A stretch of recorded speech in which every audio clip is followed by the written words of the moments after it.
WXCO 98.9, Wausau's real news and great conversation. Here's your Daily News Roundup.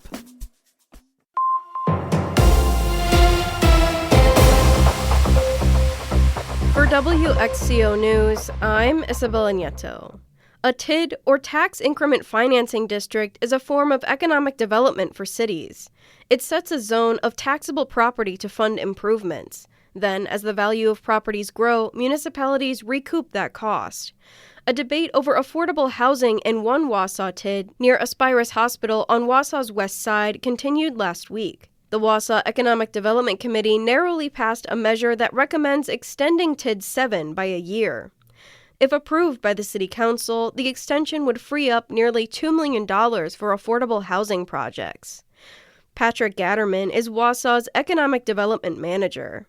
And ultimately, we have to adopt a resolution describing the use of these funds, and it has to be done by the first part of January. Gatterman outlined 3 options for the TID. If they close the district, it would generate over $400,000 for the city's 2027 budget, which would save around 4 firefighter positions. Another option outlined by Gatterman would be to extend the district and free up the nearly $2 million for affordable housing, but leave a nearly $70,000 shortfall for the 2027 city budget. The committee ultimately went with a third option. Option 3 would be to keep TID 7 open for the extension, both for affordable housing and to offer a one-time transfer of reserves of $355,158 for the operating budget firefighters. The extension narrowly passed with a 3-2 vote. The proposal now goes to the Finance Committee, then to the City Council. If the extension is approved, it would also leave less revenue available for the 2027 city budget. The Finance Committee is set to meet tomorrow at 5:15 p.m. in the City Council chambers. The City Council will meet immediately after the committee at 6:30 p.m. You may have noticed flags at half-staff over the weekend. Sunday was Pearl Harbor Remembrance Day. Melissa Kay has more. Buckley Baldwin, VFW Post 2534 in Wisconsin Rapids, is one of only 3 in the state who continue the tradition. Post Commander Sean Plant. It is a little bit of history and a little bit of celebration about the remembrance of Pearl Harbor Day. On December 7, 1941, Japanese planes destroyed or damaged 19 U.S. warships and 300 aircraft in less than 90 minutes, according to the National World War II Museum. More than 2,400 U.S. servicemen were killed, almost half from the USS Arizona. During last year's ceremony at VFW Post 2534, special guest Mike Gunner Pohl, a U.S. Coast Guard veteran with Fleet Reserve Association, Branch 238. I am forever grateful to the men and women who now sleep in peace that were attending Mass, playing catch on the pier, working on planes, whatever they were doing that Sunday morning at Pearl Harbor, and suddenly thrust into combat. The number of survivors of those who served in Pearl Harbor during the attack are dwindling, as many are now in their 90s or 100s. In April of this year, one of the oldest known survivors, Vaughn P. Drake Jr., died at the age of 106. While veterans across the nation pause to remember and honor this day, the other 2 ceremonies on December 7th in Wisconsin include the Civil War Museum in Kenosha, presented by the Navy Club Ship 40, and the Milwaukee County War Memorial, presented by AM Vets in the Veterans Gallery. I'm Melissa Kay for Civic Media News. The FDA is recalling 1.5 million bags of shredded cheese.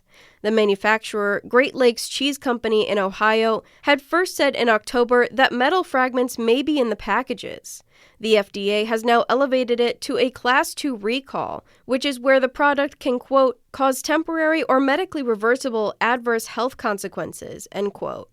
The cheese was sold in 31 states, including Wisconsin and Puerto Rico, and at stores like Target, Walmart, and Aldi.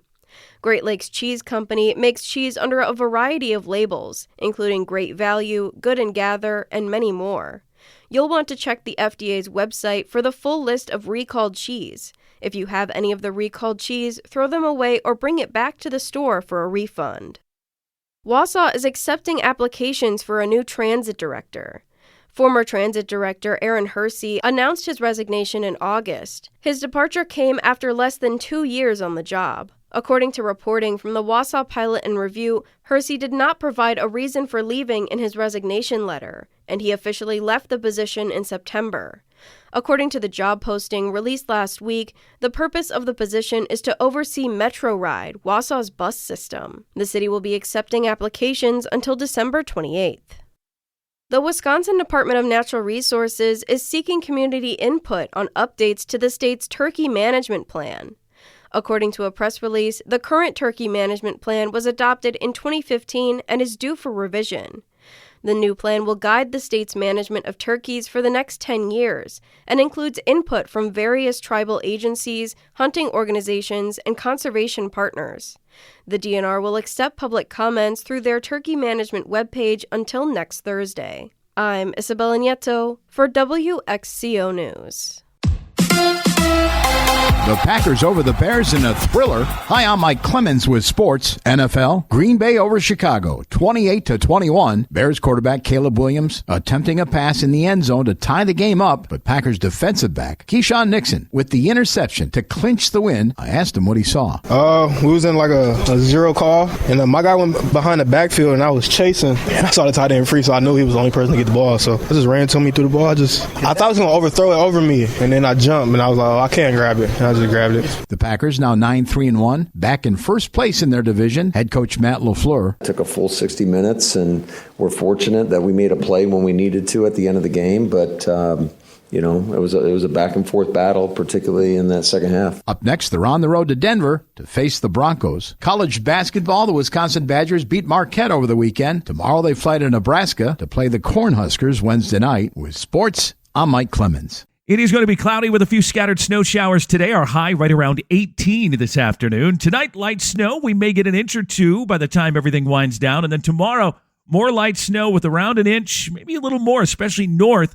Our high tomorrow, 28. I'm meteorologist Sean Cable.